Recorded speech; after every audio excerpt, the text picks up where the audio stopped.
Yes, good morning, good afternoon, good evening to all South India students. Hope so you are good. I am also well. So hope so you're done with the revision lecture number 1 that was related to tax rate. Today we are going to revise the topic capital gain.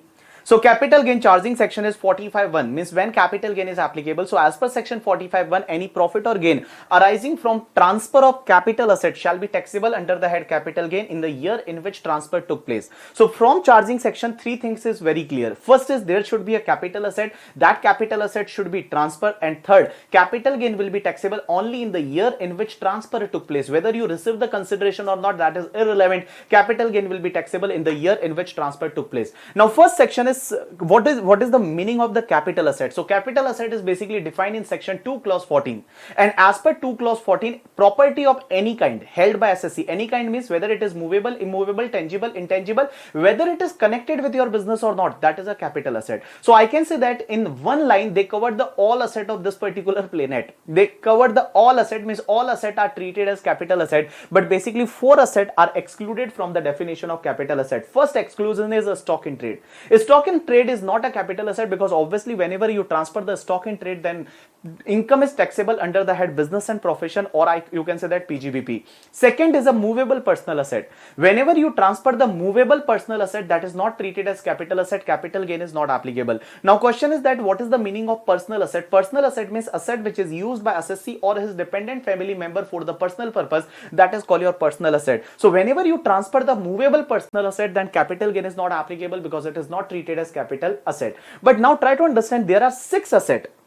These 6 assets are movable personal asset, but capital gain will be applicable. That is jewelry, drawing, painting, sculpture, archaeological collection, any other work of art. Jewelry, drawing, painting, sculpture, archaeological collection, any other work of art. These 6 assets are movable personal asset, but whenever you transfer this asset, then capital gain is applicable. Third exclusion is a rural agriculture land in India. If you transfer any rural agriculture land in India, then capital gain is not applicable. But what is the meaning of the rural agriculture land in India? So rural agriculture land in India means, rural agriculture land means land which is situated in rural area. But question is that what do you mean by rural area? So rural area is basically area which is not a urban area. But what is the meaning of urban area? Urban area is area which is not a rural area. Is it like that? Answer is no. So what is the meaning of rural agriculture land in India? So rural agriculture land in India means land situated in rural area. But what do you mean by rural area? Rural area is area which is not an urban area. But what is the meaning of urban area? Urban area is defined in the law. And urban area means any municipality area or cantonment board area where population as per the last census is 10,000 or more. Population of that area is 10,000 or more, that area will be treated as the urban area. If that population is more than 10,000 up to 1 lakh, then 2 kilometers surrounding area is also treated as urban area. If that population is more than 1 lakh up to 10 lakh, then 6 kilometers surrounding area is treated as the urban area. And if that population is more than 10 lakh, then 8 kilometers surrounding area is treated as your urban area. Now next part is related to the next part, gold deposit bond 1999 and deposit certificate issued under gold monetization scheme 2015. These two bonds or certificate are not treated as a capital asset. You got my point or not? Okay. So what is the meaning of capital asset? Here capital asset means property of any kind held by SSC, whether it is movable, immovable, tangible, intangible, whether it is connected with business or not. But there are 4 exclusions. First is a stock in trade, second is a movable personal asset, third is a rural agriculture land in India, and fourth is a gold deposit bonds 1999 and deposit certificate issued under gold monetization scheme 2015. Now try to understand one more thing. Any security held by the FII, that is foreign institutional investor, as per the RBI guidelines, that security will be treated as always capital asset, means always capital gain will be arise irrespective of the quantum of security or volume of transaction and all. Whatever security held by FII is always treated as capital asset and capital gain will arise. Now next part we are going to start with the definition of transfer. Next part is the transfer. What do you mean by the transfer? So transfer include the sale, exchange, relinquishment, extinguishment, conversion of capital asset into stock in trade, compulsory acquisition of capital asset.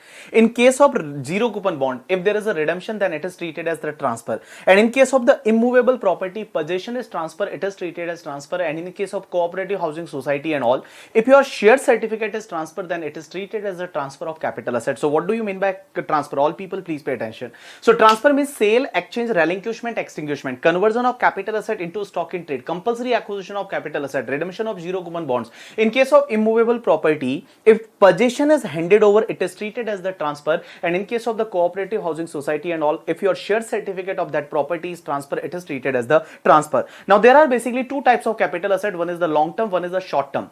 Why long term and short term? Because in case of long term, indexation benefit is available, but in case of the short term, index benefit is not available. Second thing, in case of the long term capital gain, tax rate is lower as compared to the short term capital gain.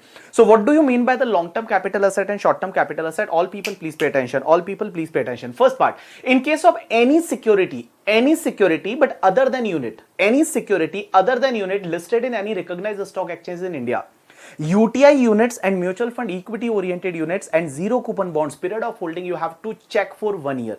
If it is held for more than 1 year, then there is a long term capital asset, otherwise short term capital asset. So what I explain, all people please pay attention.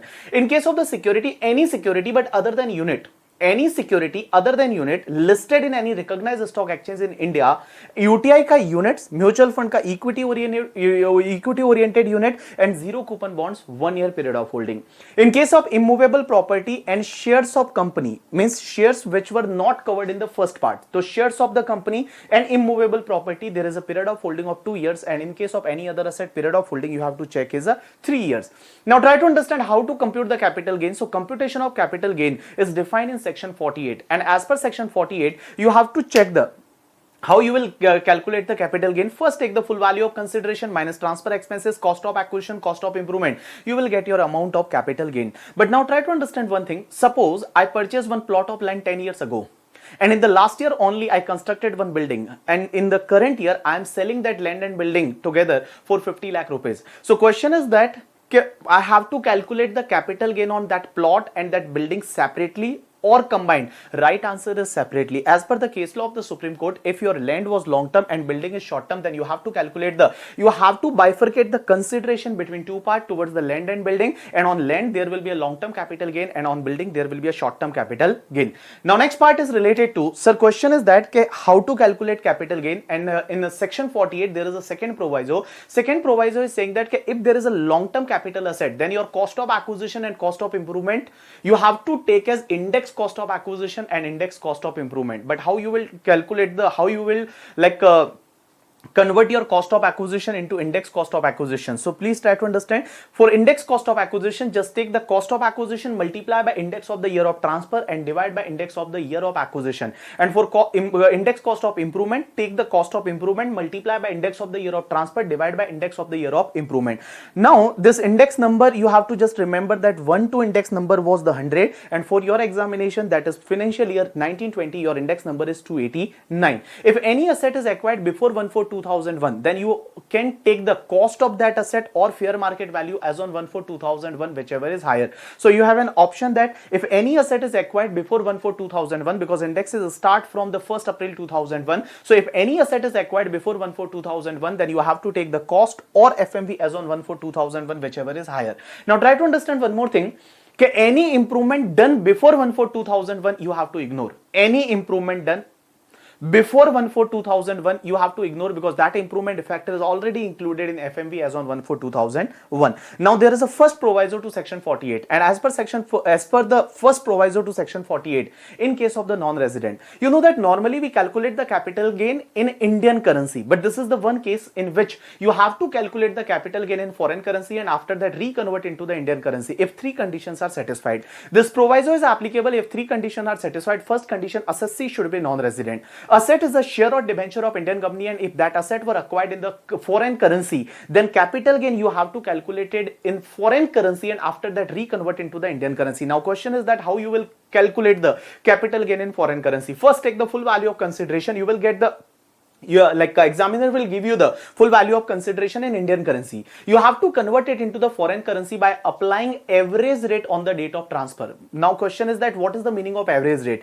Average rate means TTBR plus TTSR divided by 2. TTBR means telegraphic transfer buying rate, TTSR means telegraphic transfer selling rate, and divided by 2 means there will be the average of TTBR and TTSR, that is average rate on the date of transfer. So full value of consideration convert by average rate on the date of transfer. Your transfer expenses average rate on the date of transfer, your cost of acquisition average rate on the date of acquisition, and whatever capital gain you get into the foreign currency, first convert it into the Indian currency, but you will convert that capital gain into Indian currency by applying the TTBR on the date of transfer. You have to take the TTBR on the date of transfer, means your full value of consideration, transfer expenses and cost of acquisition you are going to convert into foreign currency by average rate, but your capital gain converted into Indian currency by TTBR on the date of the transfer. Now you got my point or not? Yes. Now one more point.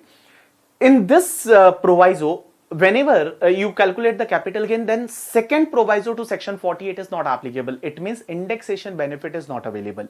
Whether there is a long-term capital asset or short-term capital asset, means even there is a long-term capital asset, then also indexation benefit is not available. In technical language, I can say that wherever first proviso to section 48 is applicable, then second proviso to section 48 is not applicable. Now next part is the third proviso to section 48. And third proviso is saying that if section 112A is applicable, 112A means long-term capital gain on equity share, equity oriented mutual fund, units of business trust, sale through recognized stock exchange, STT paid and all that. So if 112A is applicable, then first and second proviso both is not applicable. So as per third proviso, if there is a 112A long-term capital gain, in that case first and second proviso is not applicable. Now fourth proviso to section 48. Fourth proviso is saying that in case of the debenture and bonds, index benefit is not available. In case of debenture and bonds, index benefit is not available. Because you know that debenture and bonds is like a loan. So like in case of, obviously it is like value will not increase with inflation. So in case of the debenture and bonds, index benefit is not available, but there are two exceptions. One is the capital index bonds and one is the sovereign gold bond issued by RBI. So in case of the sovereign gold bond issued by RBI and in case of the capital index bond, index benefit is available. In case of other bonds and debenture, index benefit is not available. Now try to understand one more thing. In case of the sovereign gold bond issued by RBI, if you subscribe the sovereign gold bonds and at the time of redemption will be after 8 years normally as per the sovereign gold bond scheme. Redemption will be at the end of the 8 year. So if there is a redemption of sovereign gold bond and assessee is individual, then capital gain is totally exempt due to section 47. So in simple language, I can say that suppose if you are an individual, and there is a maturity on redemption of the sovereign gold bonds at the 8 year, then there is no capital gain due to section 47. But suppose if you transferring before the maturity, in that case capital gain is applicable and index benefit is also available. You got my point or not? Yes. And in case of any other assessee, even there is at the time of maturity or transfer before maturity, capital gain is applicable and index benefit is also available. Now try to understand next part, that is the fifth proviso to section 48. And as per the fifth proviso to section 48, in case of non-resident assessee, if any non-resident assessee acquired rupee denominated bonds of Indian company, any non-resident acquire means purchase or subscribe both. If any non-resident acquired rupee denominated bonds of Indian company and at the time of redemption, if there is a gain due to rupee appreciation, if there is a gain due to rupee appreciation, then on that gain, capital gain is not applicable, or I can say that that gain will not be included in your full value of consideration. So fifth proviso is saying that if in case of the non-resident, if non-resident acquired the rupee denominated bonds of Indian company and at the time of redemption, not before redemption sale, no, only at the time of the redemption, if there is a gain due to the rupee appreciation, and on that gain, capital gain is not applicable. Now next proviso is the sixth proviso that we will discuss with the section 47. Next is the seventh proviso. As per section 7, as per the seventh proviso to section 48, STT is not allowed under the head capital gain. STT is not allowed under the head capital gain means whenever, if you pay the STT at the time of sale, then it will not be treated as your transfer expenses, and STT paid at the time of purchase, it will not be included in your cost of acquisition. So what I am saying that all people please pay attention. STT is not allowed under the head capital gain. If you pay the STT at the time of sale, it is not treated as transfer expenses, and STT paid at the time of purchase, it is not included in your cost of acquisition. Now next part is related to the section 55. Section 55 is a cost of acquisition and improvement. So what is the meaning of cost of acquisition? Means whatever cost you paid at the time of acquisition, that is treated as cost of improvement, cost of acquisition. And cost of improvement means whatever capital expenditure incurred for improvement of that asset is treated as cost of improvement. But there are certain special case. First part is related to intangible asset. Sir, what will be the cost of acquisition in case of the intangible asset? Like goodwill of business and all. So section 55 is saying that in case of intangible asset, they include certain asset. First is the goodwill of business. Second is a trademark, brand name, right to manufacture, produce, process any article and things, that is patent and copyright. Right to carry on any business and profession, and tenancy right, loom, arts and route permit in case of this asset. Here intangible asset covered 8-9 asset. First is the goodwill of business, not profession. Profession is still not covered here, only goodwill of the business. In case of goodwill of business, second is a trademark, brand name, patent, copyright, right to carry on any business and profession, tenancy right, loom, arts and route permit. In case of this asset, what will be the cost of acquisition? If these assets are self-generated, then you have to take the cost of acquisition as a nil. You have to take the cost of acquisition as a nil, but if this asset are purchased, then whatever purchase price will be treated as your cost of acquisition. So in case of this intangible asset, if assets are self-generated, then take the cost of acquisition as nil. If it is a purchase, then purchase price will be treated as your cost of acquisition. Now next part, try to understand. In case of this intangible asset, FMV benefit of 1/4/2001 is also not available. Means whatever asset acquired before 1/4/2001, then obviously you will get the benefit of FMV as on 1/4/2001. But in case of intangible asset, FMV as on 1/4/2001 benefit is not available, whether it is self-generated or it is purchased. Now next part is related to bonus share. What will be the cost of acquisition of bonus share and security? So in case of bonus share and security, obviously your cost of acquisition will be nil. But try to understand, if bonus share is acquired before 1/4/2001, then whatever FMV is on 1/4/2001, that will be your cost of acquisition. So in case of bonus share, your cost of acquisition will be nil. But if bonus share is acquired before 1/4/2001, because bonus share allotted before 1/4/2001, then FMV as on 1/4/2001 benefit is available. So whatever FMV as on 1/4/2001, that will be treated as your cost of acquisition of bonus share. Now try to understand one more thing. If section 112A is applicable, we will discuss section 112A after some time, but if section 112A is applicable, in that case FMV as on 31st January 2018, FMV will be treated as your cost of acquisition in case of the bonus share. So what I am saying that normally bonus share cost will be nil. But bonus share acquired before 1/4/2001, then FMV as on 1/4/2001 will be your cost of acquisition. And if section 112A is applicable, then obviously you will get the benefit of FMV as on 31st January 2018. Then in case of bonus share also, you can take the benefit of 31 Jan 2018 FMV. Now next part is related to right share. What will be the cost of acquisition of right share? Obviously whatever amount paid to the company, that will be the cost of acquisition of right share. So suppose now you know that 10-12 days ago, Reliance given the offer of the right share and all. So now suppose I am a Reliance shareholder and I am going to subscribe the right share from Reliance, and Reliance issued that share at 1200 rupees.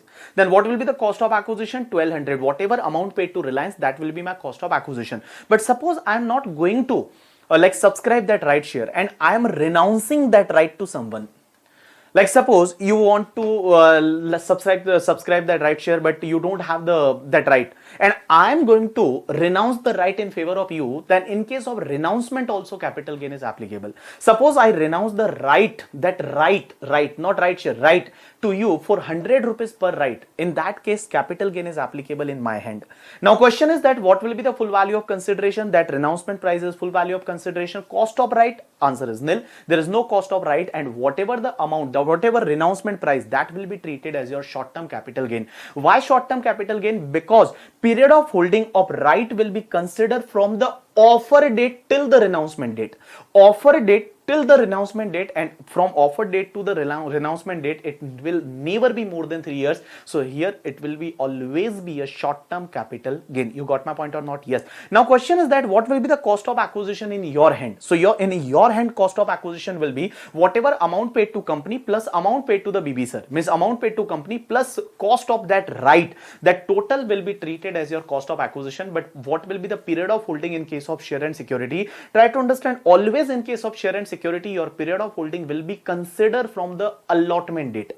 Whatever the allotment date, from allotment date your period of holding will be considered. You got my point or not? Yes.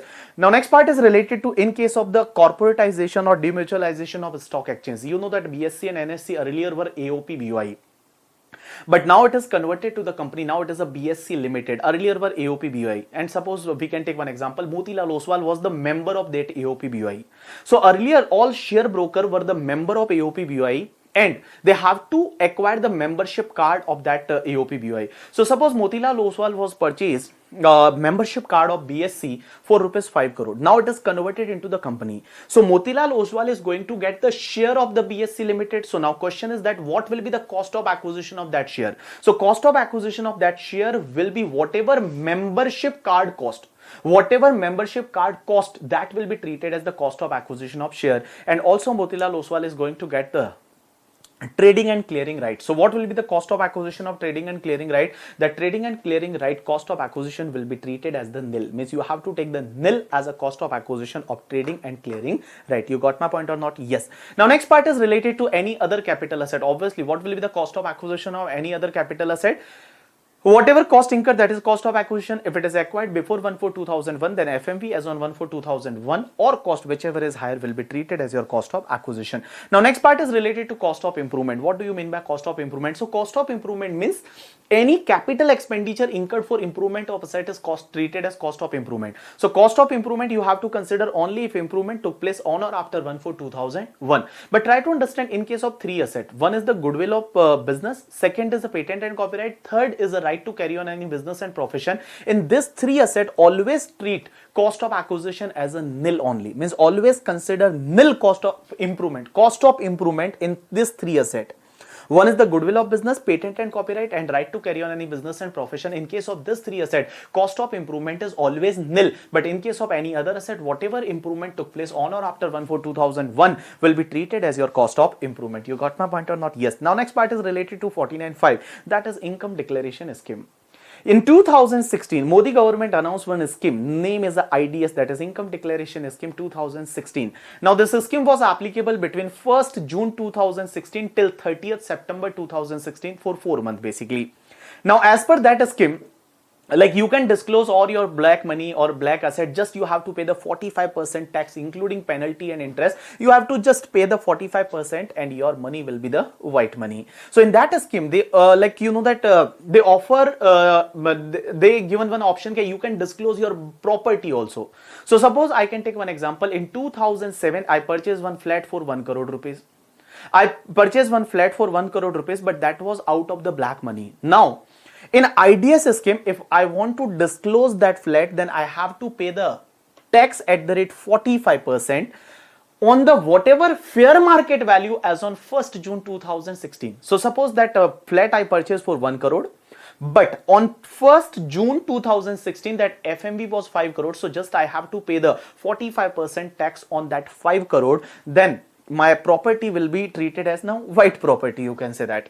Now question is that what in 2020, suppose I am going to sell that flat, then what will be the cost of acquisition? So my cost of acquisition will be the FMV as on 1st June 2016. Means whatever FMV I disclose under IDS scheme, that FMV will be treated as my cost of acquisition. So that 5 crore will be treated as my cost of acquisition. So as per section 49.5, I can say that if any property is declared under the income declaration scheme 2016, then whatever FMV as on 1st June 2016, that will be treated as your cost of acquisition. Now try to understand what will be the period of holding. Obviously period of holding will also be from 1st June 2016 only, but there is one exception. If there is an immovable property and that immovable property got registered, means if there is an immovable property and immovable property got registered, in that case whatever the purchase date, means from purchase date you can take your period of holding.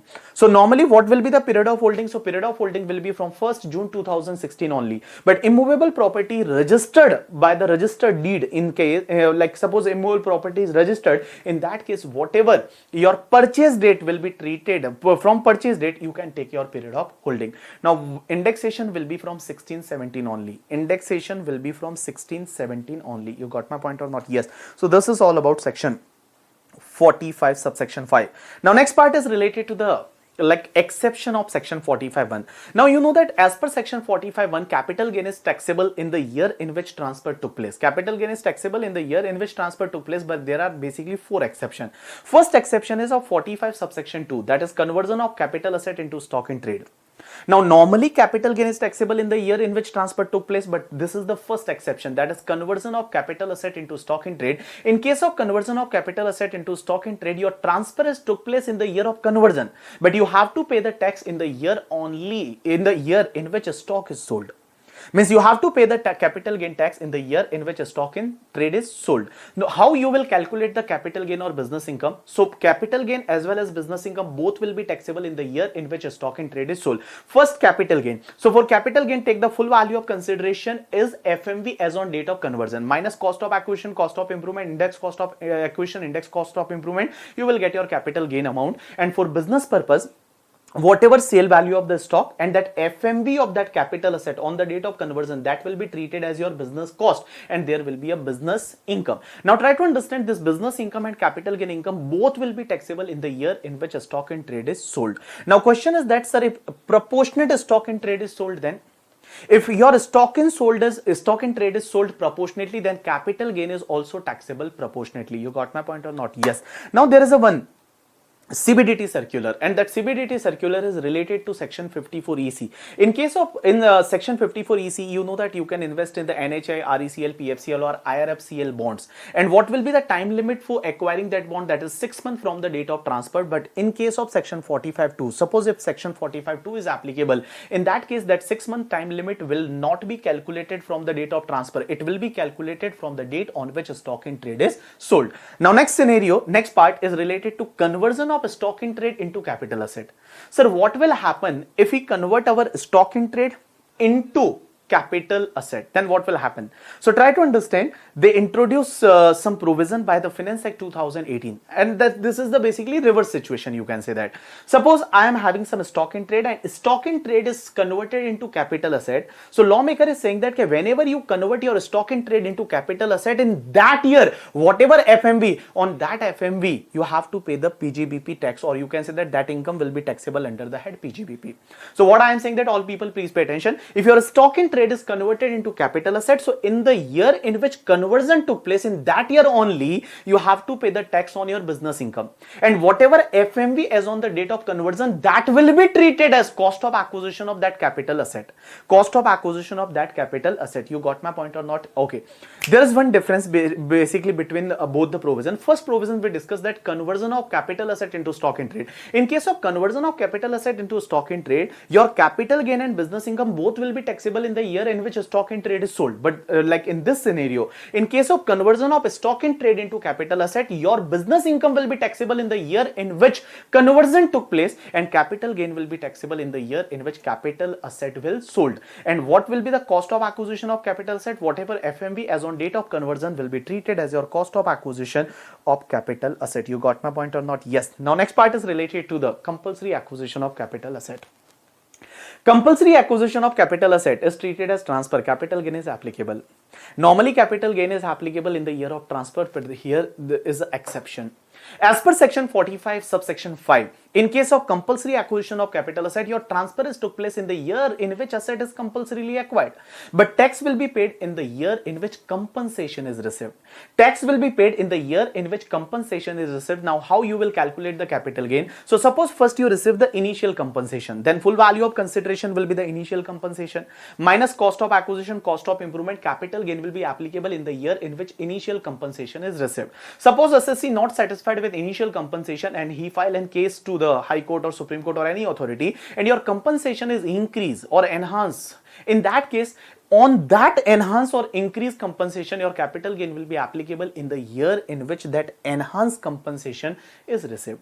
So if you receive initial compensation, tax on that compensation will be taxable in the year in which initial compensation is received. If compensation is enhanced, in that case, your additional, whenever you will receive the additional compensation in that year, your capital gain will be applicable. Now try to understand one more thing. Whenever you will receive the additional compensation or enhanced compensation, how you will calculate the capital gain? First, full value of consideration will be additional compensation minus cost of acquisition, cost of improvement. Is you will reduce the cost of acquisition, cost of improvement? Again, answer is no, because you already reduced while calculating capital gain at the time of receipt of your initial compensation. So obviously cost of acquisition, cost of improvement you will not reduce, but you can reduce the one thing, that is the legal charges or litigation charges. If there is any legal charges or litigation charges, you can reduce from your enhanced compensation and you will get your amount of capital gain.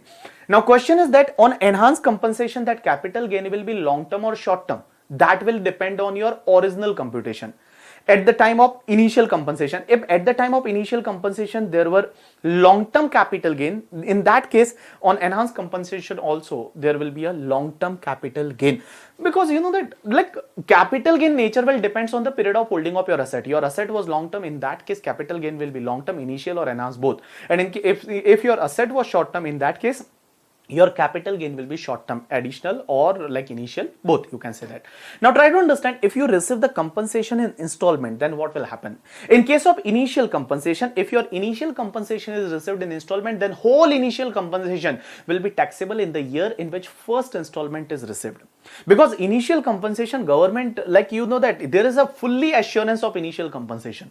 There is a 100% assurance of initial compensation. If you receive the initial compensation in installment, then whole initial compensation will be taxable in the year in which first installment is received. But if enhanced compensation is received in installment, then it will be taxable as and when received. As and when received means whenever like you will receive the enhanced compensation in each installment, tax will be like applicable on the each installment, or I can say that enhanced compensation is received in installment, it will be taxable as and when received. But now try to understand one thing. If you receive the additional compensation or enhanced compensation due to any interim order of any court, what I am saying that if you receive additional compensation due to interim order of any court, in that case that compensation will be taxable only in the year in which final order is made. What I said that, all people please pay attention. If you receive the enhanced compensation due to interim order of any court, interim order means temporary order of any court, that will be taxable in the year in which final order is made. You got my point or not? Yes. Now try to understand, there is one CBDT circular, and CBDT circular is saying that there is a one act, that is Right to Fair Compensation and Transparency in the Land Acquisition, Rehabilitation, Resettlement Act 2013. So there is one separate act, and as per that separate act there is one section 96, and as per section 96 there are certain mode of compulsory acquisition where tax is not applicable. But you know that corresponding amendment is not made in the Income Tax Act. So there were one question, is like there is no amendment in the Income Tax Act, so capital gain is applicable or not? So as CBDT clarify that if that like compulsory acquisition is fall under section 96 of that particular act, in that case in income tax also capital gain is not applicable, so don't worry about that. Now whenever you receive the late compensation, then obviously you are going to get the interest on that late compensation. That interest will be taxable in the year in which it is received, and it will be taxable under income from other sources, and you are going to get the 50% deduction. Suppose you received the interest of 1 lakh, then only 50,000 interest is taxable. Now next section is section 45 subsection 1a, that is related to destruction of damage of capital asset. So normally in case of destruction or damage, capital gain should not be there because destruction is not treated as transfer. But as per section 45 subsection 1, your asset is destructed due to 4 reasons. One is a natural calamity, second is a right, third is an enemy attack, and fourth is a fire explosion. If your asset is destructed or damaged due to 4 reasons, that is natural calamity, right, enemy attack, and fire explosion, and if you received the insurance claim, then it is treated as transfer and capital gain is applicable. What I said that, all people please pay attention. If your asset is destructed due to the 4 reasons, that is natural calamity, right, enemy attack, fire explosion, and if you receive the insurance claim, in that case capital gain is applicable, it is treated as transfer. Now question is that what will be the full value of consideration? Your full value of consideration will be the insurance claim amount. And cost of acquisition, cost of improvement, you will get the amount of capital gain. Now try to understand, in this section your transfer will be took place in the year in which your asset is like destructed or destroyed or demolished, or you can say that the damage. but tax will be paid in the year in which insurance claim is received. So your transfers took place in the year in which asset is destructed, but tax will be paid in the year in which insurance claim is received. Now try to understand one more thing. What will be the insurance claim? If you receive the money, then whatever insurance claim will be the money amount. But suppose if you receive another asset, then whatever FMV of asset received in return, that will be treated as your full value of consideration. Then that FMV, suppose if you transfer that new asset, then whatever FMV, that will be treated as the cost of acquisition of that asset. You got my point or not? Yes. Now next part is related to the joint development agreement. Now what is the concept of joint development agreement? Section 45 subsection 5a. Joint development agreement is basically, suppose if any person enter into the agreement with the builder, and that person transfer immovable property to builder, and builder is going to construct the project, and builder is going to give some share in that project. Suppose like builder is going to give the possession of 2-3 flat to that particular person. That concept is called joint development agreement. Now try to understand what I explained in section 247, that was transfer ka definition, and as per the transfer definition, in case of immovable property or possession is transfer, then it is treated as transfer, capital gain is applicable. But here, this is the exception. All people, please pay attention. In case of individual and HUF, first thing, this section is applicable only in case of individual and HUF. In case of individual and HUF is having some immovable property, and they transfer that immovable property to builder under the joint development agreement. Then transfer took place in the year in which possession is handed over to builder, but tax will be paid in the year in which completion certificate of that project is received.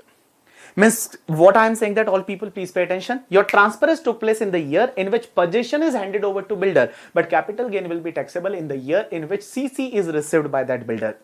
Whenever CC of that project or part of the project is received by builder, in that year, like assessee, or I can say that individual or HUF is required to pay the tax. So section 45(5)(a) is saying that suppose individual or HUF is entering into the joint development agreement with the builder, then transfer took place in the year in which possession is handed over to builder, but tax will be paid in the year in which completion certificate of project is received.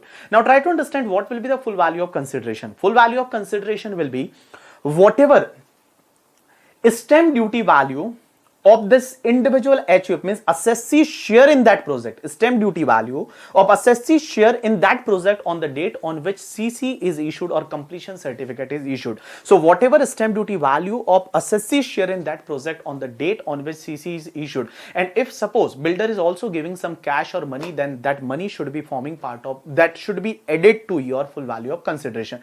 Now after some time, suppose assessee transferred that share to another person, in that case whatever the full value of consideration at the time of computation of capital gain, that full value of consideration will be treated as the cost of acquisition of that asset.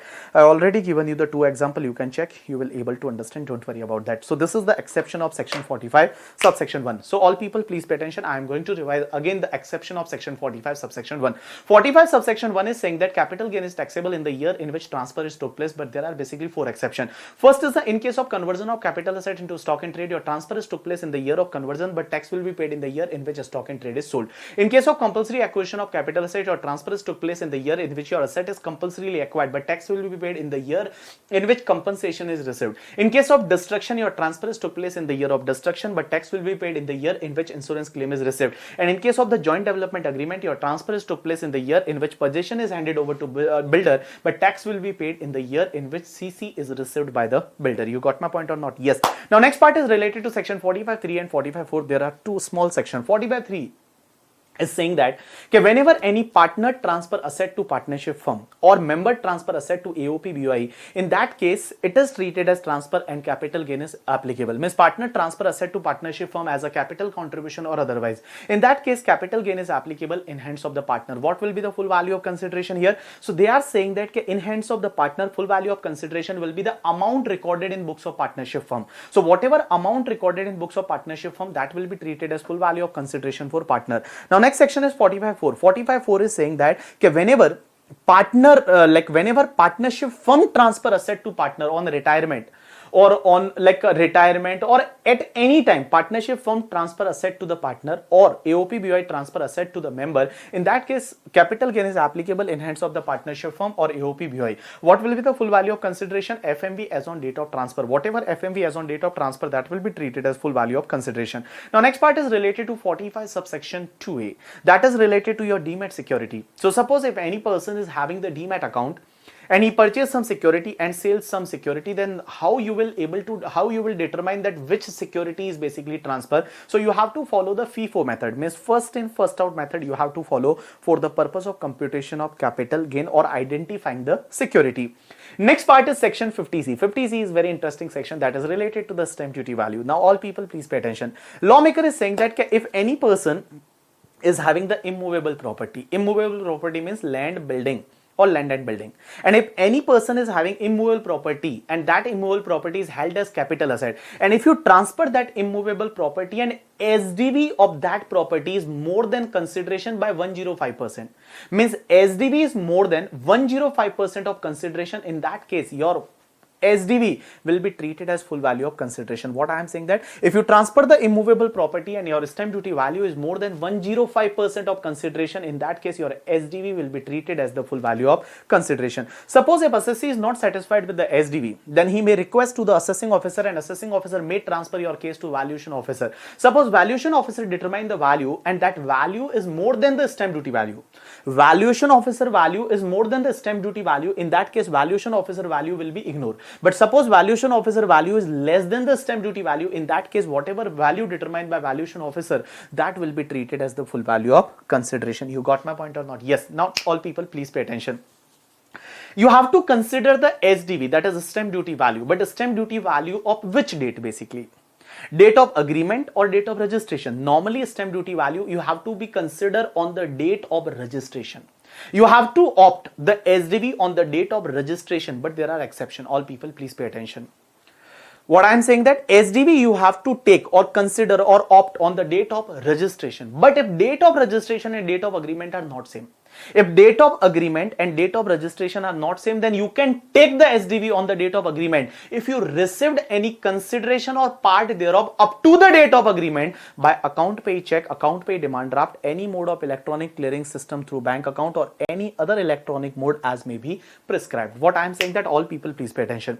SDV normally you have to take on the date of registration, but if date of registration and date of agreement are not same, then you can take the SDV on the date of agreement also if you receive any consideration or part thereof. Part thereof means even if you receive the 1 rupees up to the date of agreement by account pay check, account pay demand draft, any mode of electronic clearing system through bank account, or any other electronic mode as may be prescribed, then you can take the SDV on the date of agreement. Now what is the any other electronic mode as may be prescribed? So they prescribe some electronic mode, but now try to understand this electronic mode prescription. This notification is dated 29 January 2020, so it is not applicable for July examination. It is not applicable for July examination, but it will be applicable for the November examination. So what is the notified mode? That is credit card, debit card, net banking, IMPS, UPI, RTGS, NEFT and BHIM, that is Bharat Interface for Money, that is Aadhaar Pay, yeah, you can say that the BHIM. And this notified mode is applicable for above section also, like this section also, that is 13A, 35AD, 40A, 43, 43CA, 44AD, 5680, JJAA, 269 SST, ST and T. Means this mode or notified mode is applicable for that particular section also. You got my point or not? Yes. Now next section is section 50CA. 50CA is saying that if you transfer any unquoted share means, for your understanding, just remember the unlisted share. If you transfer the unquoted share and selling price is less than FMV, then FMV will be treated as the full value of consideration. What I am saying that if you transfer the unquoted or unlisted share and your FMV is more than the consideration, in that case that FMV will be treated as your full value of consideration. Next section is section 50D. Many times, suppose if consideration is not determinable, if you transfer some asset and consideration is not determinable, I can take one example. Suppose I transfer the some gold to you, and you are saying that, sir, we will give you the treat. Means treat is a consideration here. So question is that treat value, like consideration, is determinable? Answer is no, it is not determinable. In that case, whatever asset transferred, means whatever asset you are going to transfer, FMV of that asset will be treated as the full value of consideration. So what is the normally consideration? Means whatever something you received in return, value of that thing is treated as consideration. But if consideration is not determinable, then whatever transferred asset fair market value, that will be treated as the full value of consideration. Now next section is section 51, that is advance money forfeited, or you can say token money forfeited, और पैसा आपने खा लिया करके, ठीक है. तो अगर एडवांस मनी फॉरफिट आपने किया, so if any advance money forfeited, what will be the, suppose sale transaction is not materialise and advance money forfeited, what will be the tax treatment? So you just have to remember, if advance money forfeited before 1/4/2014, advance money forfeited before 1/4/2014, that you have to reduce from your cost of acquisition. Suppose advance money forfeited before 1/4/2014, then whenever you will transfer that asset, you just have to reduce from cost of acquisition. Sir, before indexation or after indexation, you have to reduce before indexation and after you can do the indexation. Means first you have to reduce and after that do the indexation. You got my point or not? Yes. Now try to understand one more thing. This advance money forfeited by the present owner, then only it has to be reduced. Suppose I can take one example. I purchased one property. I forfeited some amount before 1/4/2014, and after that I gifted to my wife. And my wife is going to sell the property. Whatever amount forfeited by BB sir, that will not be reduced. Means here only advance money forfeited by present owner before 1/4/2014, you have to reduce from cost of acquisition. You got my point or not? Yes. Now next part. If any advance money forfeited is on or after 1/4/2014, then it will be taxable under income from other sources under section 56(2)(9). So advance money forfeited on or after 1/4/2014 will be taxable under income from other sources under section 56(2)(9). You got my point or not? Yes. Now next part is section 50B, that is the slum sale. What is the meaning of slum sale?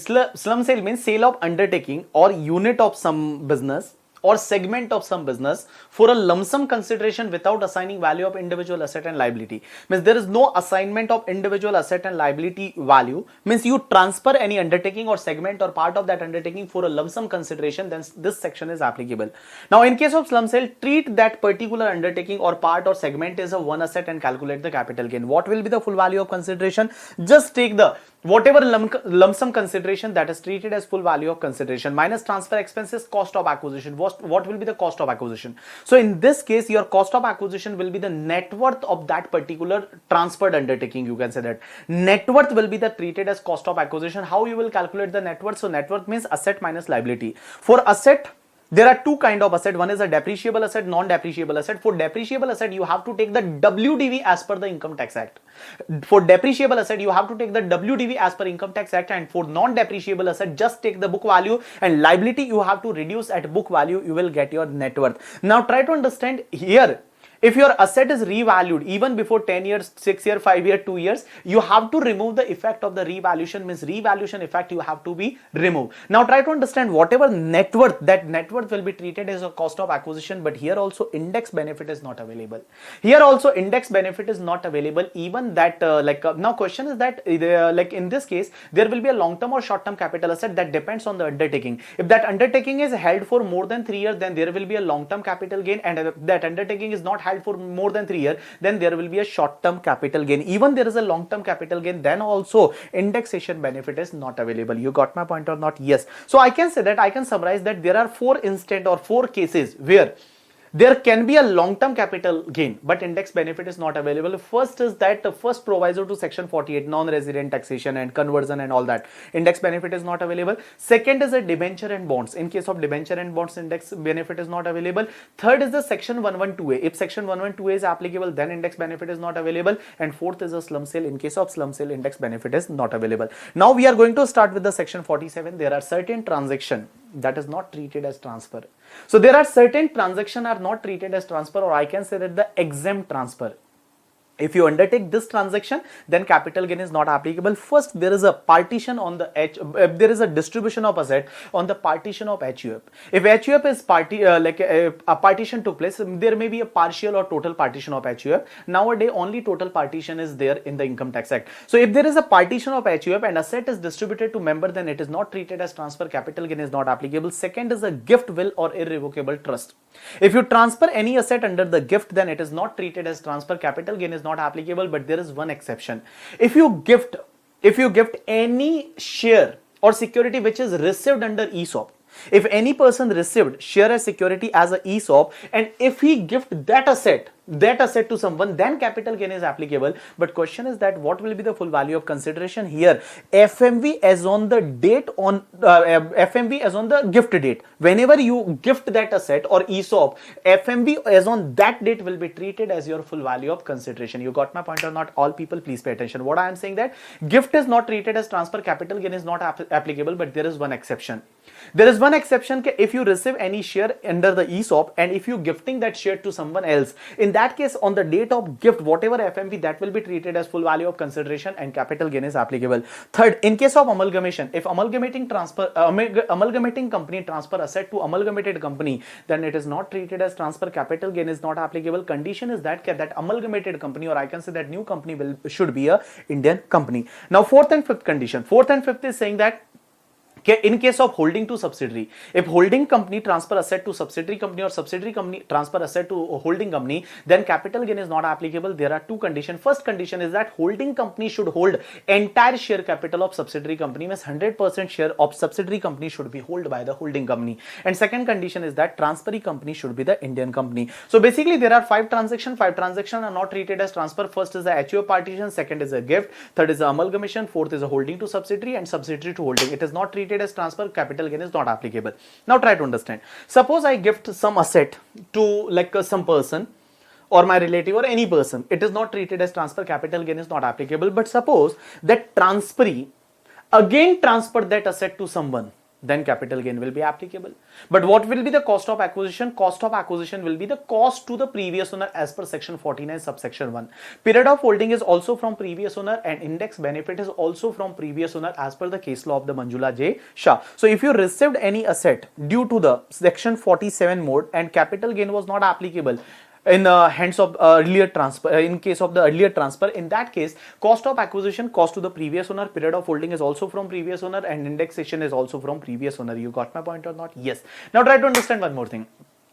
In case of holding subsidiary, if holding company transfer asset to 100% subsidiary or subsidiary company transfer asset to holding company, capital gain is not applicable. Transfer is not, it is not treated as transfer.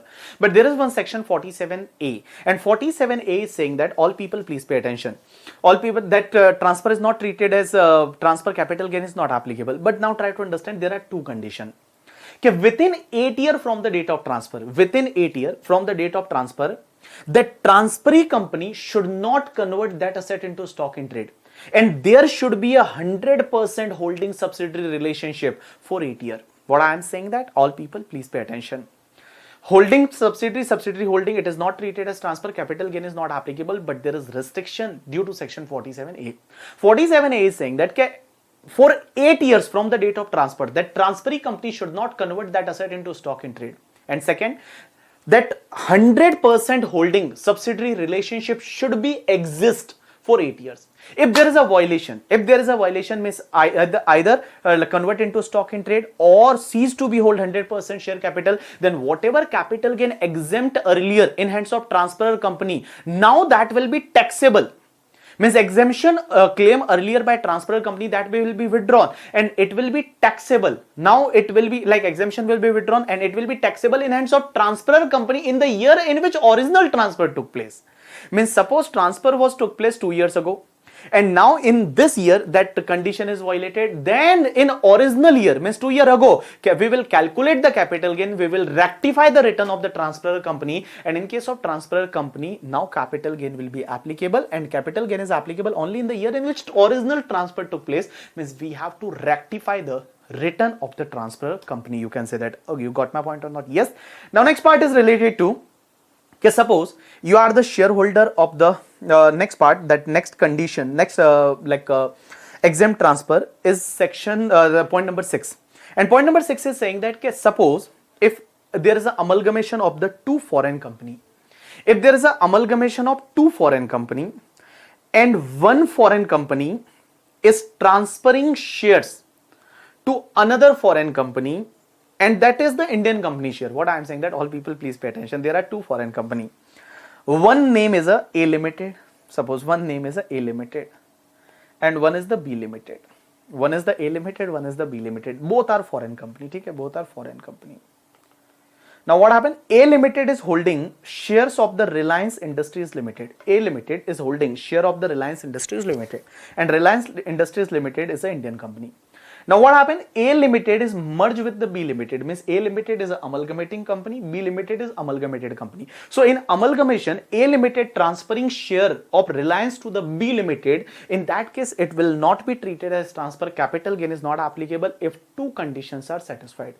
First condition is that whatever shareholder of A Limited, at least 25% shareholder of A Limited should become the shareholder of the B Limited. And second condition is that there should be no tax in the country in which A Limited is incorporated. Means in the country in which A Limited is incorporated, in that country also there is that transaction should not be like a preview under the taxation, means it should be exempt transfer or exempt transaction in the country in which A Limited is incorporated. You got my point or not? Yes, all people. Next part is related to if there is an amalgamation of banking company with the banking institution, like suppose Punjab National Bank is merged with the SBI, in that case also it is not treated as transfer. Capital gain is not applicable. Now try to understand one more thing. Suppose there are two foreign company, name is A Limited, B Limited, both are foreign company. And there is one more company, name is a C Limited. That C Limited is also a foreign company. That C Limited is also a foreign company, and C Limited shares derive its value from Indian asset as per section 9 in the international taxation. That C Limited share is derive its value. C Limited share is derive its value from Indian asset. In that case, suppose A Limited transfer the shares to B Limited of the C Limited, capital gain is not applicable. It is not treated as transfer. There are two conditions. Same condition, 25% shareholder should become the shareholder of the B Limited, and that transaction should be tax free in the country in which A Limited is incorporated. You got my point or not? Yes. Now try to understand one more thing. Suppose you are a shareholder of one company, Sai Limited, and Sai Limited is merged with the Shirdi Limited, then you are going to get the share of Shirdi Limited in exchange of share of Sai Limited. It is also not treated as transfer. Capital gain is not applicable. So suppose if shareholder receive the share of the new company instead of the share of old company due to the amalgamation, it is not treated as transfer. Capital gain is not applicable. But condition is that amalgamated company should be the Indian company, and consideration of the allotment to him is the share in the amalgamated company. Means you are going to get only share in the amalgamated company, then only it is not treated as transfer. Now try to understand, in India demerger is also tax free. If there is a demerger of any company, demerger means like one company is demerged and they make the another company. Suppose I always take one example of the Titan Limited. Titan Limited is having the two segment. One is the jewelry segment, one is the watch segment. Suppose jewelry segment is a Tanishq. They like demerged that Tanishq and they made the one company, that is Tanishq Limited. It is treated as the demerger. In case of demerger, whenever your demerged company transfer asset to resulting company, it is not treated as transfer. Capital gain is not applicable. All you got my point or not? Yes. Now suppose there is a demerger of the foreign company, and due to that demerger, Indian company share is transferred to resulting company, then also it is not treated as transfer. Capital gain is not applicable. But there are two conditions. First condition, demerged company 75% shareholder of the demerged company should become the shareholder of resulting company, and there should not be a tax in the country in which a demerged company is incorporated. Or suppose I can take one example, there is a demerger of two foreign company. There is a demerger of foreign company, and that foreign company is having share of another foreign company, and that another foreign company derive its value substantially from Indian asset, and that foreign company share is transferred under demerger, then also capital gain is not applicable. Same condition, 75% shareholder of demerged company should become the shareholder of resulting company, and there should be no tax in the country in which demerged company is incorporated. You got my point or not? Yes. Now suppose if you receive the share under demerger of the resulting company, then it is not treated as transfer. Capital gain is not applicable. You got my point or not? Yes. Now next part is related to all people, please pay attention. Suppose if there is any non-resident, and non-resident transfer bonds or GDR of Indian company to another non-resident outside India, it is not treated as transfer. Capital gain is not applicable. What I am saying, all people please pay attention. If one non-resident transfer the bonds or GDR of Indian company notified under section 115 AC to another non-resident outside India, then capital gain is not applicable. Next point is saying that if non-resident transfer to another non-resident rupee denominated bonds of Indian company outside India, then also capital gain is not applicable. And next point is a point number 17 first. First remember the point number 17. If one non-resident transfer the government security, and on that government security he is going to get the periodical payment of interest, means government bonds, government debenture and all. So one non-resident transfer the government security to another non-resident outside India, means out of India, then also it is not treated as transfer. Capital gain is not applicable. So all people please pay attention. There are three transactions. First point is saying that if bonds or GDR of Indian company, rupee denominated bonds or government security transfer by one non-resident to the another non-resident outside India, it is not treated as transfer. Capital gain is not applicable. Now try to understand one more thing. If any non-resident transfer the bonds or GDR or derivatives or RDB, rupee denominated bonds, or any other security as may be notified in the recognized stock exchange of the IFSC, that is International Financial Service Center. India's first IFSC is located in Gandhinagar, that is near to Ahmedabad. So if he transfer the four assets, one is the bonds or GDR referred under section 115 AC or rupee denominated bonds of Indian company or any other security notified or derivative in the IFSC, recognized stock exchange of IFSC, in that case it is not treated as transfer. Capital gain is not applicable. Condition is that consideration should be received in the convertible foreign currency. So all people please pay attention. What I am saying that, okay, if there is a non-resident transferring the four assets, first is the bonds or GDR of Indian company, rupee denominated bonds, derivative or such other security as may be notified in the recognized stock exchange located in IFSC, and consideration is received in foreign currency, then capital gain is not applicable. Now there are certain notified security. Now what is the notified security? There is a new notification. This notification is not applicable for July 2020 examination, but it is applicable for the November 2020 examination. So there are basically some security they notified, that is foreign currency denominated bonds, units of mutual fund, units of business trust, foreign currency denominated equity share of company, or units of alternative investment funds. So basically there are 5 notified security. If this security or RDB of Indian company or derivative or bonds or GDR of Indian company, if it is transferred in IFSC recognized stock exchange by non-resident and consideration is received in foreign currency, then capital gain is not applicable. You got my point or not? Yes. Now try to understand, in case of the sovereign gold bond issued by the RBI, sovereign gold bond issue by the RBI, and if there is a redemption, and in case of individual, then it is not treated as transfer. Capital gain is not applicable. I already explained you earlier. Okay, in case of the sovereign gold bond, if at the time of redemption, capital gain is not applicable if assessee is an individual. Now try to understand this painting and drawing, painting, sculpture, it is treated as capital asset.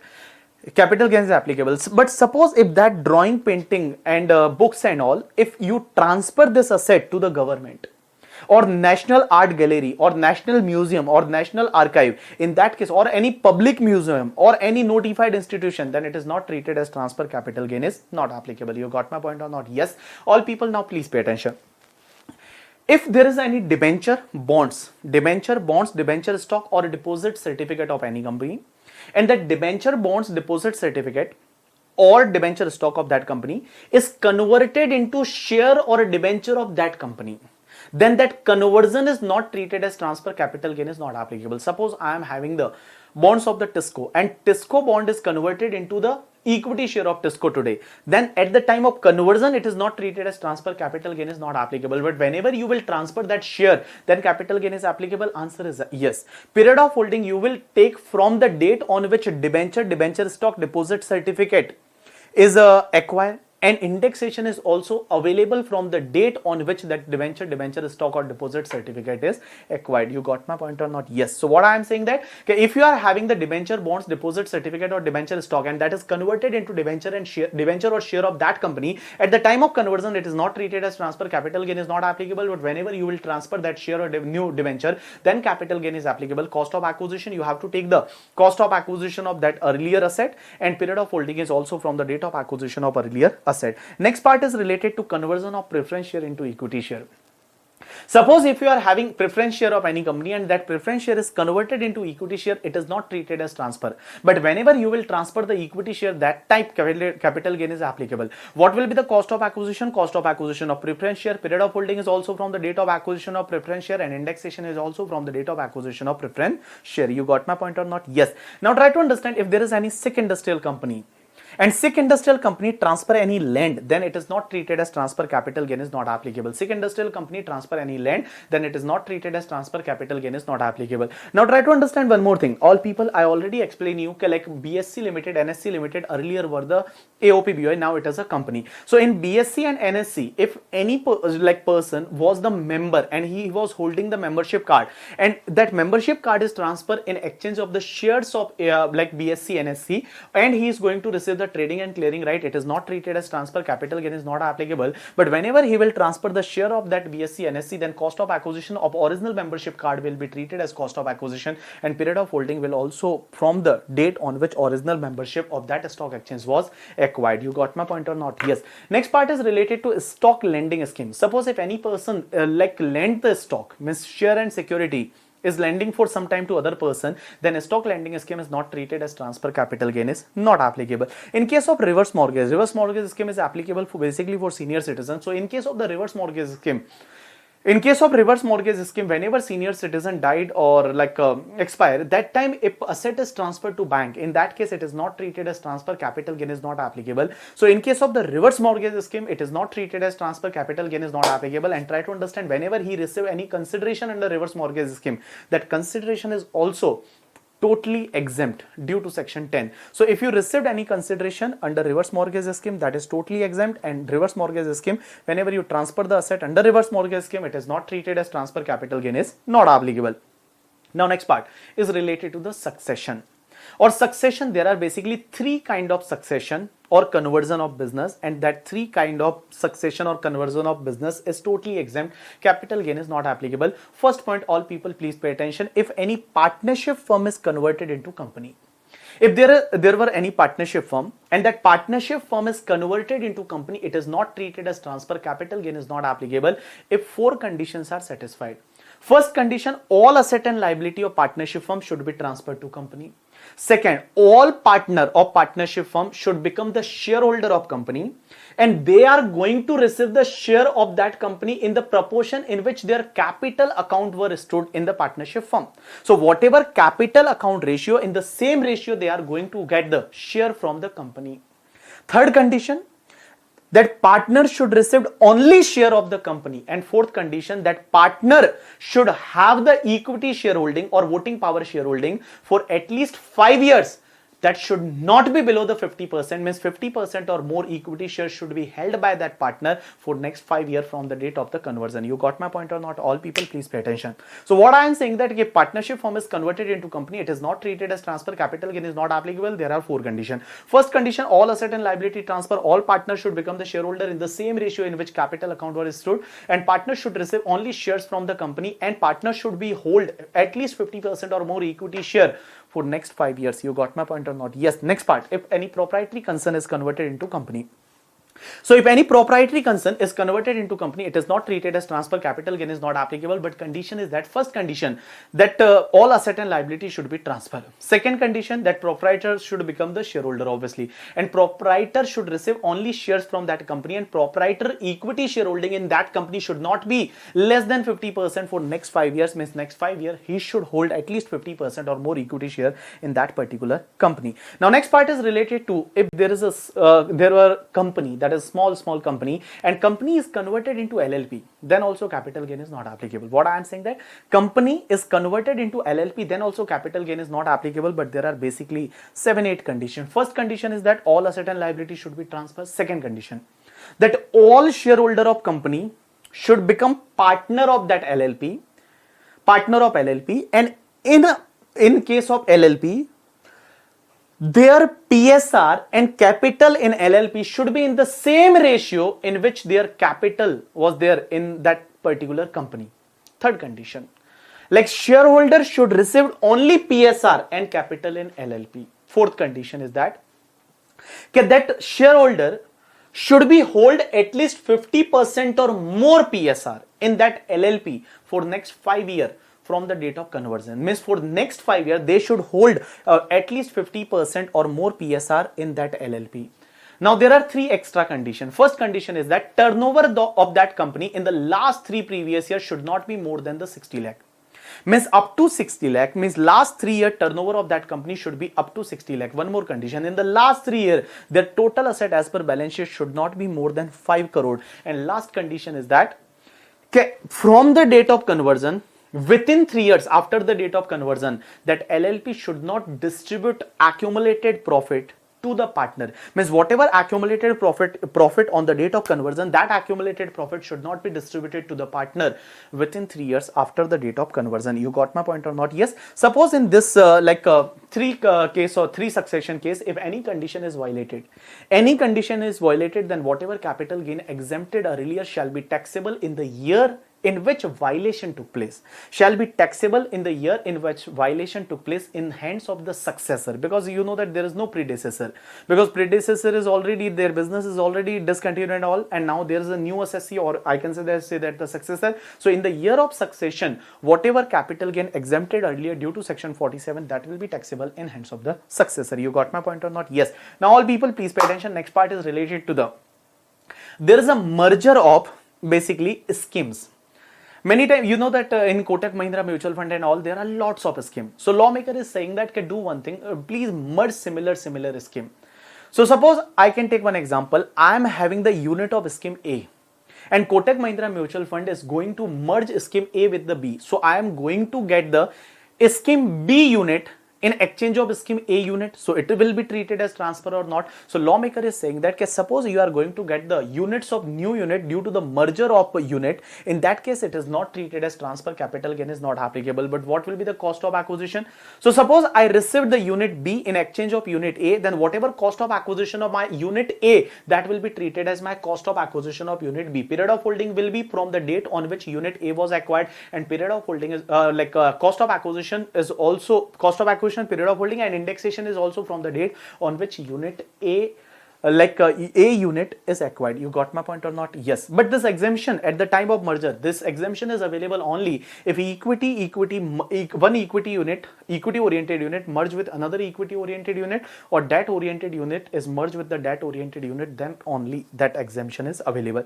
Now try to understand. Next and last part is related to the merger of plan. There are various plan of mutual fund, like dividend plan, growth plan and all. So suppose if there is one scheme and scheme is having various plan, and there is a merger of plan, and you are going to get the unit of new plan, then also capital gain is not applicable. But what will be the cost of acquisition of that unit? Whatever cost of acquisition of your unit of your old plan. Period of holding is also from old plan, and indexation is also from old plan. You got my point or not? Yes. So this is the completion of your exemption under section 47. Now we are going to revise some important exemptions. So exemption under section 54. First section, section 54. 54 is applicable only in case of individual and HUF. It is applicable when you transfer the residential house property. So lawmaker is saying that if any individual and HUF, if he transfer any residential house property, and if he going to acquire the one residential house property in India, then whatever capital gain on earlier house property, that will be exempt. All people please pay attention. This section is applicable for residential house property if any individual and HUF transfer residential house property, and he is going to acquire the one residential house property, then exemption is available. Now question is that suppose if that individual HUF acquired the two residential house property, then exemption is available or not? Answer is no. But there is an amendment from this year.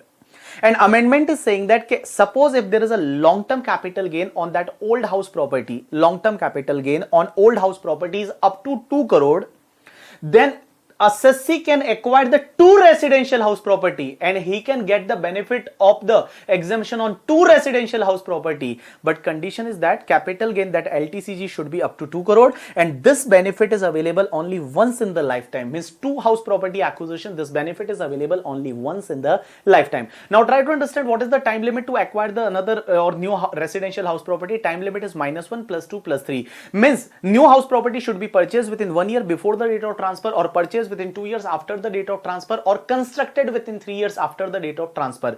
Means construction should be completed within 3 years after the date of transfer. Now question is that there is any time restriction or time limit to start the construction? Answer is no. It can be start 5-6 years ago also, but it should be completed within 3 years after the date of transfer, then exemption is available. You got my point or not? Yes. Now what will be the, now lawmaker is saying that the time limit is 1 year, 2 year and 3 year, -1 +2 +3, but up to the due date of return filing, means whatever up to the due date of return filing, either assessee has to acquire that property or deposit that amount in the CGS scheme, that is capital gain account scheme, and out of that amount he should acquire that amount only for the purpose of house property. If there is any misutilization or unutilization,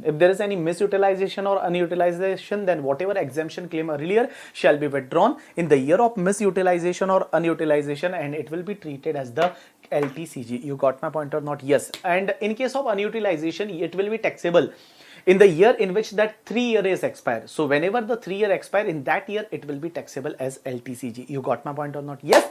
Now what will be the amount of exemption? Amount of exemption will be whatever your capital gain amount and cost of new asset or deposit amount, whichever is lower. Cost of capital gain amount and cost of new asset or deposit amount, whichever is lower is treated as your exemption amount. Now try to understand. There is a lock-in or restriction on transfer of new house property for 3 years. Means whatever new house property you acquired, that should not be transferred within 3 years. That should not be transferred. Means that new asset should not be transferred within 3 years. Suppose if you transfer within 3 years, then what will happen? So whenever you will transfer, suppose asset is transferred within 3 years, then whenever you will calculate the capital gain on new asset, then how you will calculate the capital gain? First take the full value of consideration minus transfer expense, cost of acquisition. Whatever exemption you claim earlier, that exemption will be reduced from the cost of acquisition of that new house property. Whatever exemption claim earlier, that will be reduced from cost of acquisition of that new house property. You got my point or not? Yes. So this is the section 54. Now 54B, 54D, you have to like revise in homework. Next section is section 54EC. 54C EC is related to if assessee acquired the NHI, RECL, PFCL or IRFCL bond within 6 months, then exemption is available. This exemption is available to all assessee, means individual, HUF, company, partnership from all assessee. If assessee transfer the immovable property, that is land, building or both, and if they acquire the NHI, RECL, PFCL or IRFCL bond, then exemption is available. If they transfer any asset, if they transfer the immovable property, there is a long-term capital gain, and they acquire the NHI, RECL, PFCL or IRFCL bond within 6 months from the date of transfer, then exemption is available. But try to understand, in this section you can claim the maximum exemption of 50 lakh rupees. In one previous year, you can claim the maximum exemption of 50 lakh rupees. So whatever bond you acquire within 6 months, you can take the maximum exemption of 50 lakh rupees. You got my point or not? Yes. Now try to understand, there is a capital gain account scheme, CGS scheme is not applicable in this section, but there is a restriction of 5 years. Means whatever bond you acquire, you should not be transferred that bond within 5 years, as well as you cannot convert that bond into money. Now question is that what is the meaning of conversion into money? Conversion into money means you cannot take loan against the mortgage of this bonds. Means you cannot mortgage this bond and you take the loan and all that thing. Suppose if it is transferred within 5 years or it is converted into money, means you took the loan against the mortgage of this bond, then whatever exemption claim earlier shall be withdrawn and treated as long-term capital gain in the year in which that violation took place. Now next part is related to section 54F. 54F is saying that first thing, this section is applicable only to individual and HUF. If you transfer the any LTCA other than residential house property, but you are going to acquire the one residential house property in India, then exemption is available. Miss individual HUF transfer any long-term capital asset, acquire the one residential house property in India, exemption is available. Here, what is the time limit? Time limit is same, -1 +2 +3. Capital gain account scheme same, but what is the amount of exemption? Here, amount of exemption is little bit different. Now try to understand how you will get the amount of exemption. So suppose if your net consideration is fully utilized, whatever the net consideration of old asset, if net consideration is fully utilized, then capital gain is fully exempt, but net consideration is partly utilized, then capital gain is partly exempt. How partly exempt? First take the LTCG multiply by cost of new asset divided by net consideration. LTCG multiply by cost of new asset divided by net consideration. So it is exempt proportionately, or you can say that partly. Now try to understand, there is a restriction on transfer of the new asset for 3 years. Means whatever new house property you acquire, it should not be transferred within 3 years. Suppose if you transfer within 3 years, then calculate capital gain normally on new house property. Means capital gain calculation normally or as usually on the new house property, and whatever exemption claim earlier under section 54F, that will be treated as LTCG in the year in which new house property is transferred. You got my point or not? Yes. Now try to understand, there is one more condition under this section. Under this section, exemption cannot be claimed if assessee is already having more than one house property. Suppose if assessee is already having 0 house property or 1 house property, he can claim the 54F ka exemption. But suppose if assessee is already holding more than 1 house property on the date of transfer of any other asset, in that case exemption under this section is not available. And one more point, all people please pay attention, assessee cannot purchase any other house property within 2 years after the date of transfer. Means assessee can purchase only one house property under this section. Assessee cannot purchase any other house property within 2 years after the date of transfer. If he purchase, then whatever exemption claim earlier shall be withdrawn and treated as the LTCG. Now next part, 54G and GA is a homework. 54GB I am going to revise. All people please pay attention.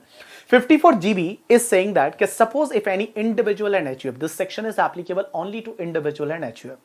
Individual and HUF is having immovable property. In immovable property, only residential house property or residential plot of land.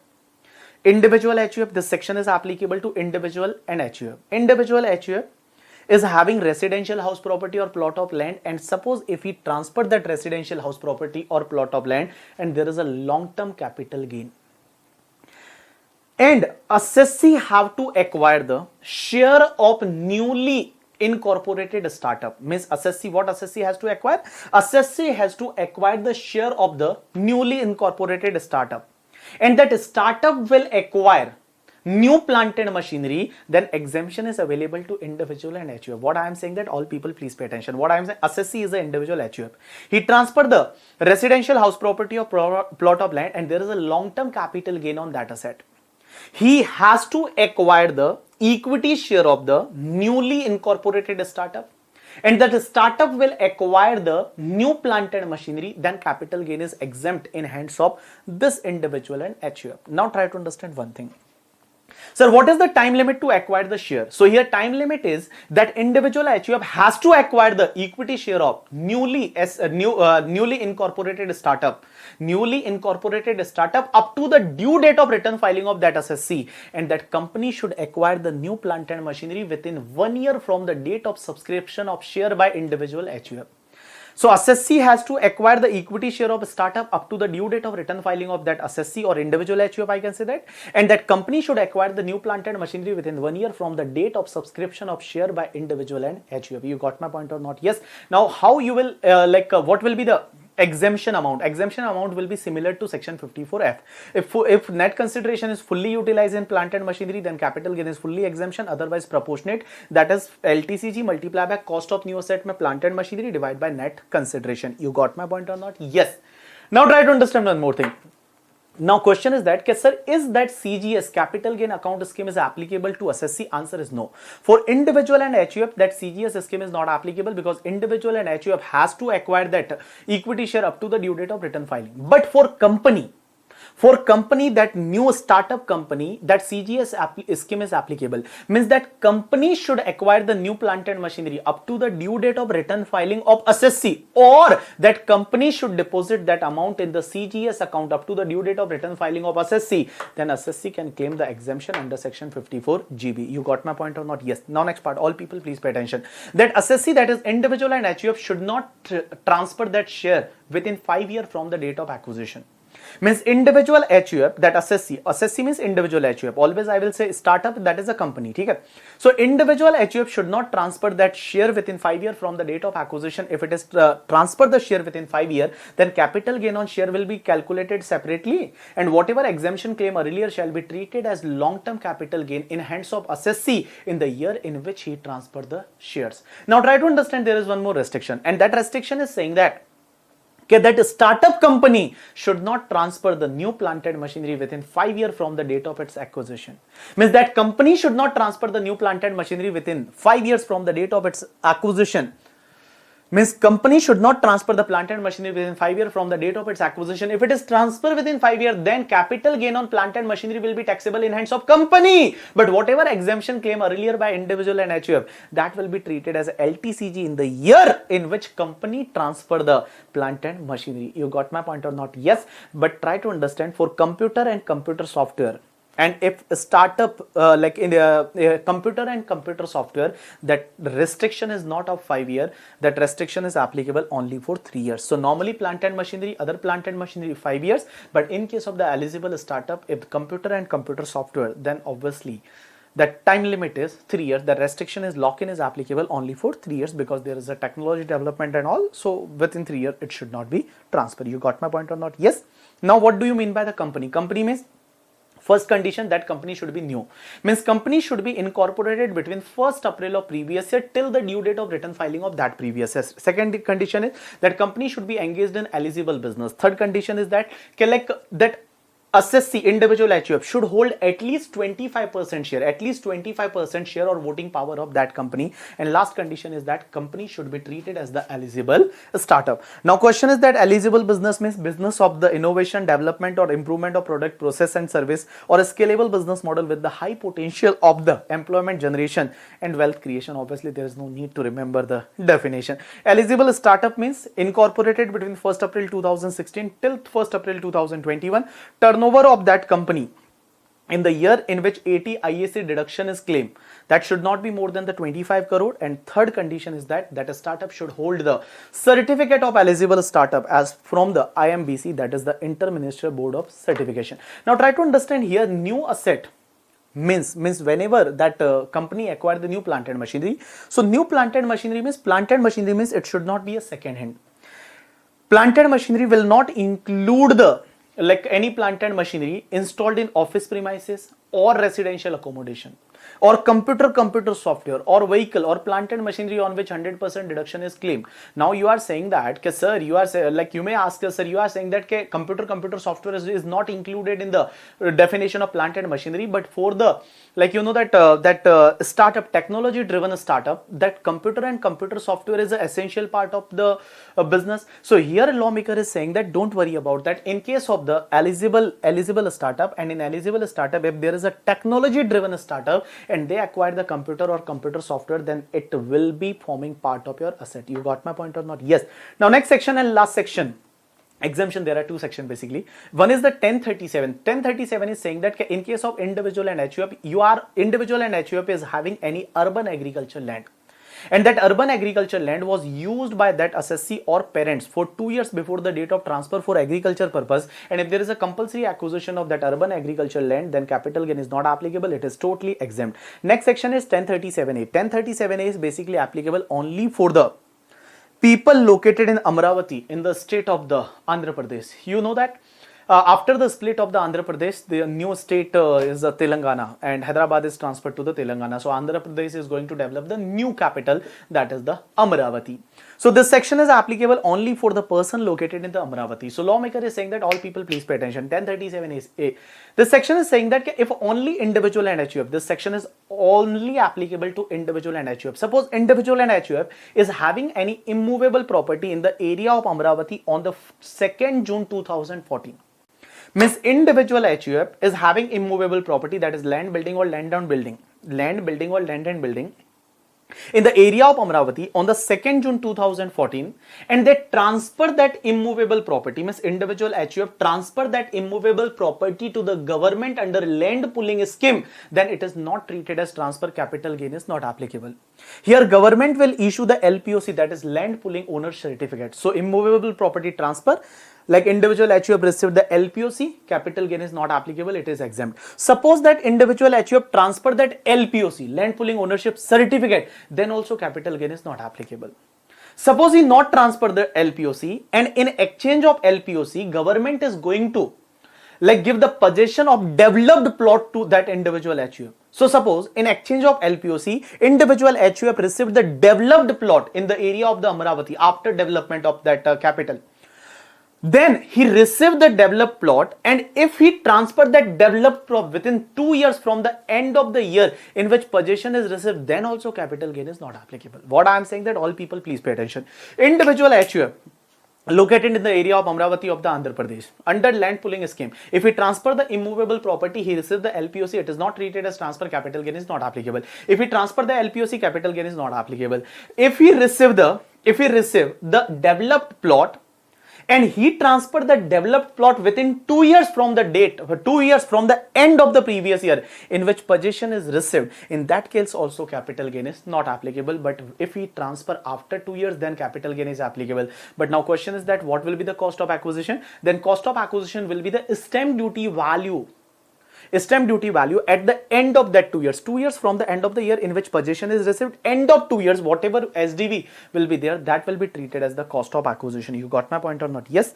Now we are going to start with the tax rate under the capital gain. So what is the tax rate? Basically, in case of long-term capital gain, tax rate will be 20%. Short-term capital gain, tax rate is a slab rate, or you can say the normal tax rate.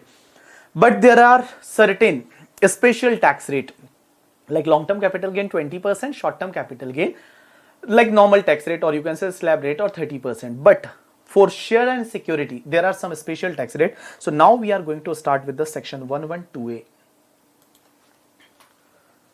Now section 112A is saying that LTCG, if there is a long-term capital gain on the equity share or equity oriented mutual fund or units of business trust, then that long-term capital gain in excess of 1 lakh will be taxable at the rate 10%. Earlier there were exempt under section 1038, but this amendment is made by the Finance Act 2018. Lawmaker is saying that all people please pay attention. If there is a long-term capital gain on the equity share or equity oriented mutual fund units or units of business trust, that will be taxable at the rate 10% in excess of 1 lakh if two conditions are satisfied. First condition, in case of equity share, STT should be paid at the time of purchase as well as sale. Means STT should be paid at the time of acquisition and sale, and in case of the equity oriented units and units of business trust, STT should be paid at the time of transfer of asset. So if conditions are satisfied, STT is paid. In that case, long-term capital gain in excess of 1 lakh will be taxable at the rate 10%. Now try to understand. In case of the IFSC means International Financial Service Center. In IFSC, STT is not applicable. Then also, suppose if any person make the transaction in IFSC, then also he is eligible to get this benefit of 112A or not? Answer is yes. So in case of the IFSC, STT is not applicable. Then also you can get the benefit of section 112A. Now next part, in case of LTCG under section 112A.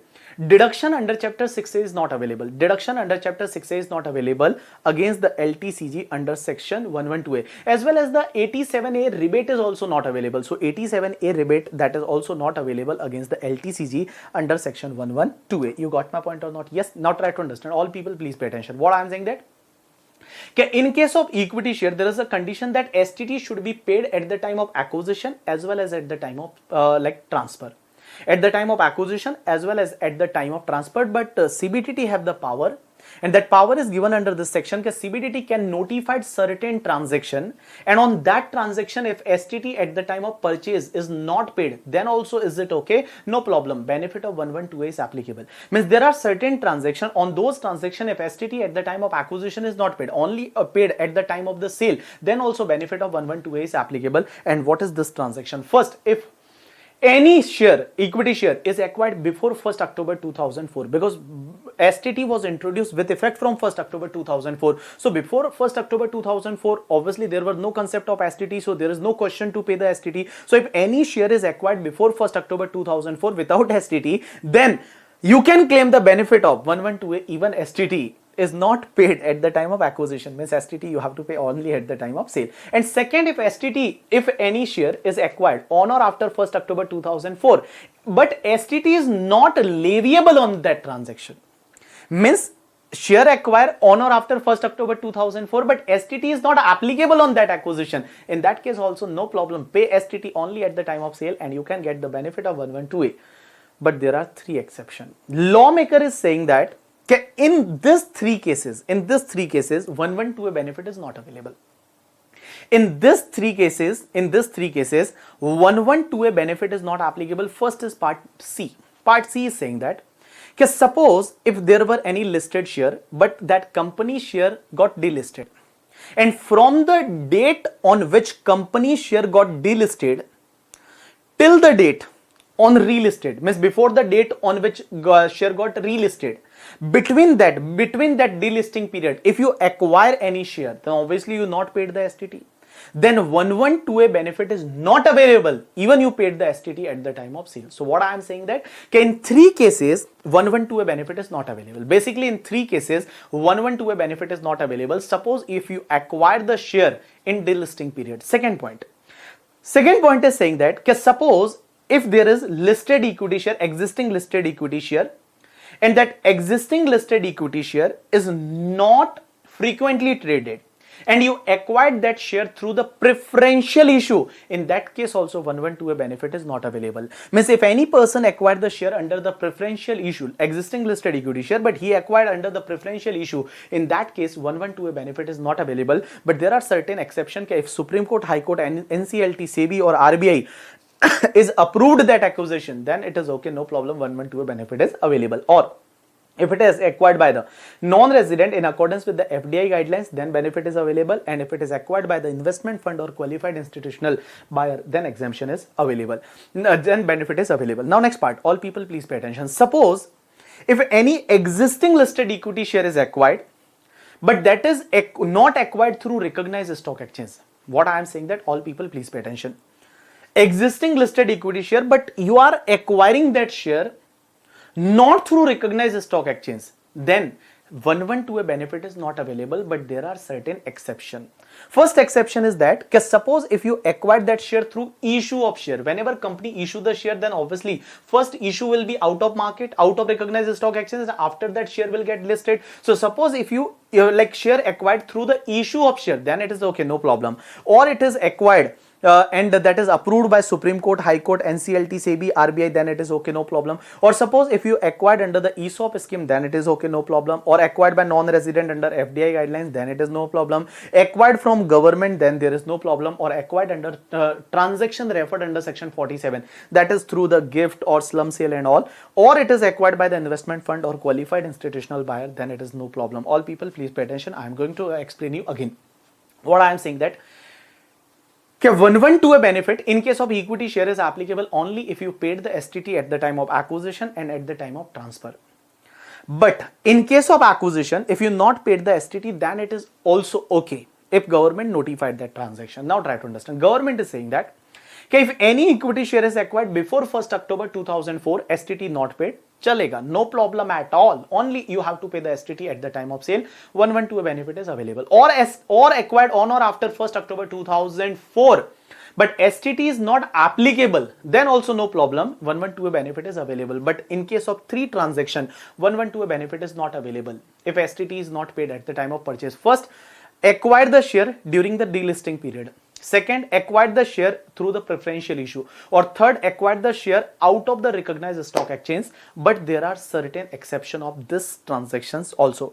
Now next part, all people please pay attention. What will be the cost of acquisition whenever section 112(a) is applicable? So whenever section 112(a) is applicable, cost of acquisition will be whatever your actual cost, that will be your cost of acquisition. But try to understand, if any equity share or unit that is acquired before 1st Feb 2018, any share or unit acquired before 1st Feb 2018 and transferring on or after 1st April 2018, means you section 112 is applicable when you transfer that share or unit on or after 1st April 2018, but you acquired that share or unit before 1st Feb 2018. In that case, whatever FMV as on 31st January 2018, benefit is available. Means how you will calculate the cost, all people please pay attention. How you will calculate the cost, there are 2-step process. First is take your actual cost, and second, compare that with lower of FMV as on 31st Jan 2018 or sale value, whichever is lower,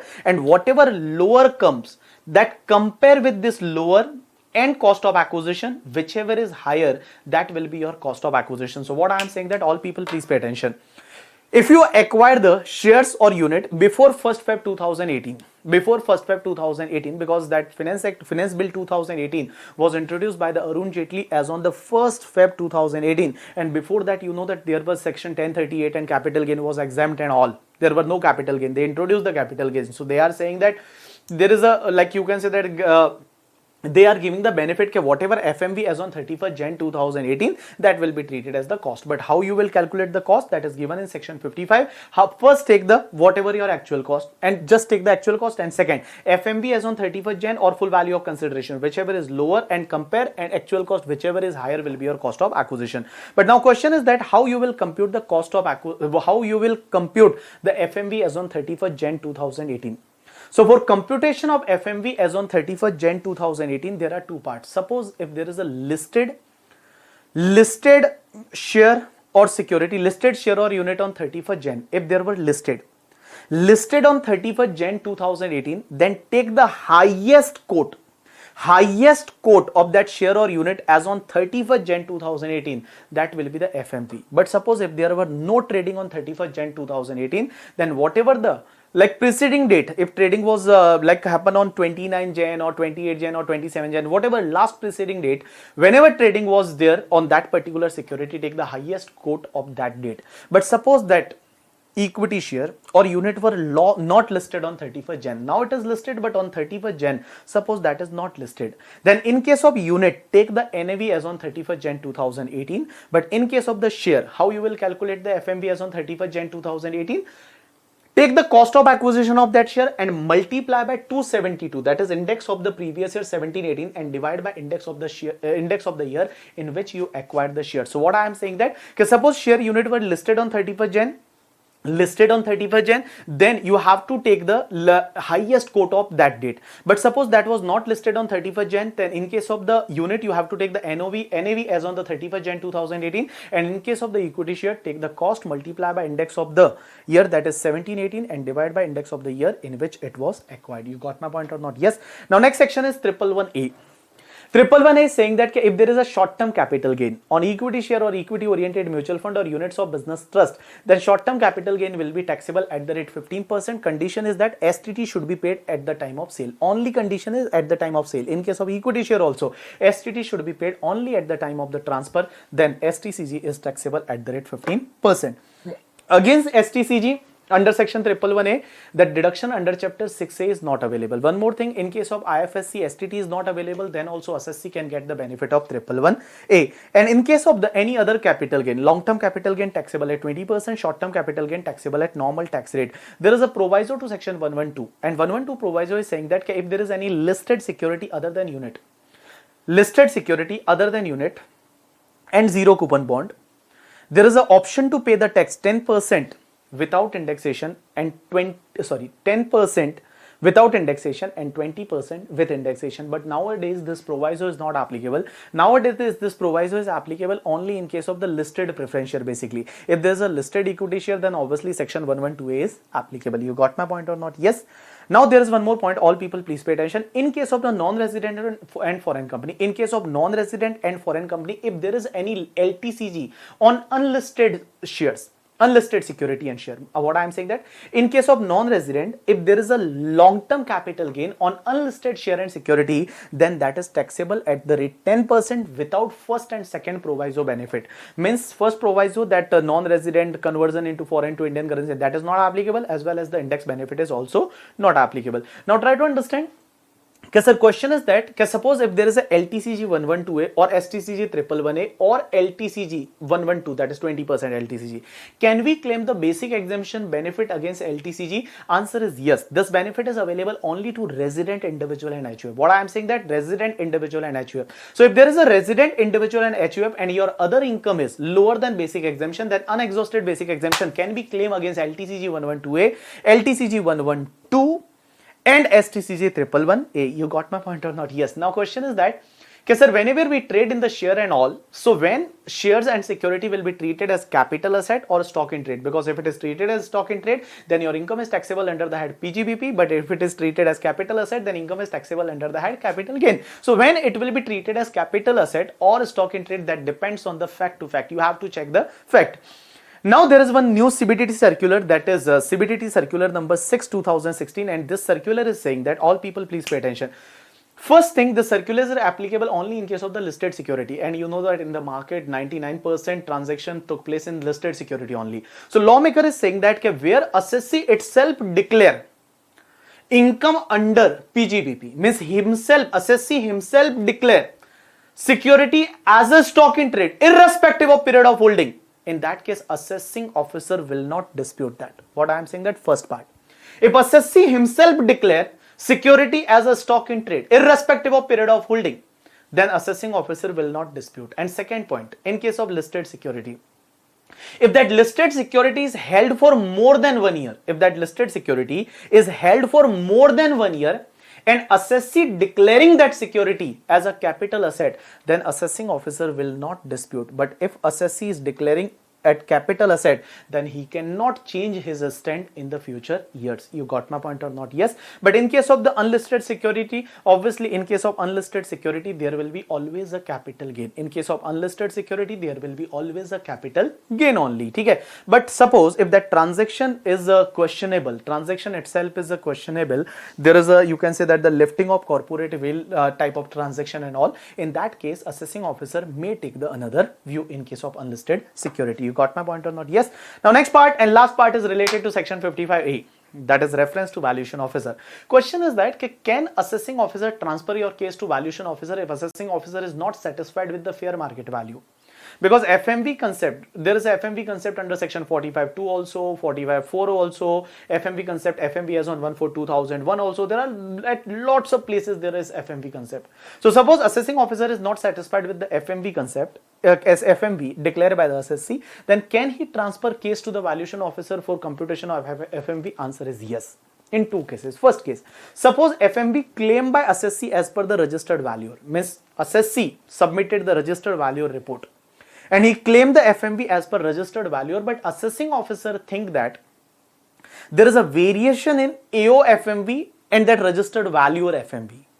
Means assessee whatever claim FMV and AO FMV, there is a variance. In that case, assessing officer may transfer your case to the valuation officer. Or second part, suppose assessee claim the FMV and there is no reference, like he not claim through the registered valuer and all, himself like assessee himself calculated the FMV and he claimed the FMV, and assessing officer think that whatever FMV of assessing officer, whatever FMV of assessing officer is higher than FMV of assessee, FMV of assessing officer is higher than FMV of assessee by what amount? 15% of value claimed by assessee or 25,000, whichever is lower. If higher by whatever lower amount, whatever lower amount you will get, and difference between AO FMV and assessee FMV is higher, by AO FMV is higher than this amount, in that case AO may transfer your case to the valuation officer. You got my point or not? Yes. So this is the completion of your topic capital gain. Hope so you enjoyed this topic. So this is the capital gain topic. Just you have to listen this topic 2-3 times and after that just go through the question from your compiler. You will able to like understand this topic and you can get the very good grip over this topic. Okay? So thanks a lot people. Hope so like you are enjoying this revision lecture, and if you enjoy this revision lecture, then my request to you, please share this revision lecture with all of your friends. Please press the bell icon, subscribe my channel, and also like this video and share with your friend. And my new batch is going to start from 14 July only, exclusively for South Indian student in English, 100% English. So you can refer your junior for that particular batch. So thanks a lot people, and please focus to your study, whether your exam will be going to held in the month of the July or November, whenever there will be an exam, obviously karke, you have to appear for exam, you have to prepare, you have to continuously focus to your study only, give at least 8 to 10 hours every day for your study, then only you can clear this exam. So thanks a lot people, thanks a lot to give me the 1 hour 45 minutes today. Thanks a lot people. That's enough for today.